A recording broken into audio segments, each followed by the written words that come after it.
تعالیٰ دیکھیں چیز یہ ہے کہ اللہ تعالیٰ خود قرآن میں فرماتا ہے میں نے ہر چیز جوڑے میں بنائی ہے، سورہ یاسین میں ہے۔ چیز یہ ہے کہ جو جوڑے ہوتے ہیں نا ان کی رسپیکٹ کرنی چاہیے۔ جب بھی لوگ میرے پاس آتے ہیں پوچھتے ہیں کہ جی ہم خلا لے لیں، ہم طلاق لے لیں، معذرت کے ساتھ کہہ رہا ہوں، اور میں کہتا ہوں کہ دیکھو اللہ تعالیٰ نے جوڑے میں بنایا ہے تو you try to work it out. میں توڑنے والا آدمی نہیں ہوں، میں آف ایئر جب بات کرتا ہوں کہتا ہوں اسلام وہ دین وہ مذہب ہے کہ جہاں مسلمان گیا اس نے عمارتیں بنوائی، مسجدیں بنوائی، کیا کہتے ہیں بلڈنگیں بنوائی، کنسٹرکشن کا کام کیا، ڈسٹرکشن نہیں ہے۔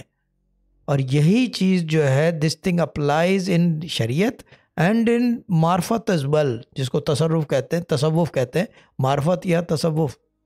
چیز یہ ہے کہ یہ اس کے اندر بھی امپلائی ہوتی ہے، جوڑنے کا کام ہے۔ شرک اب یہاں کسی کو آپ فون کر لو، عامل کو یا کسی بابے کو یا کوئی کارٹون مجھ جیسے کو، چیز یہ کہ فون کر کے بولو کہ جی بیٹا یہ تو چلے گی نہیں، کسی نے کچھ کر دیا یہ تو ٹوٹے گی اور یہ اس کو کوئی روک نہیں سکتا، ہم روک سکتے ہیں۔ ابے بھائی ہے کون، ہوا مائے، یہ ہے کون بھائی یہ کہ روک سکتے ہو؟ جب وہ بنا ہوا آسمانوں سے قرآن میں فرما رہا ہے جوڑے میں ہے، تو یو رسپیکٹ دیٹ جوڑا and try to work it out, کہ کسی طریقے سے ورک آؤٹ ہو۔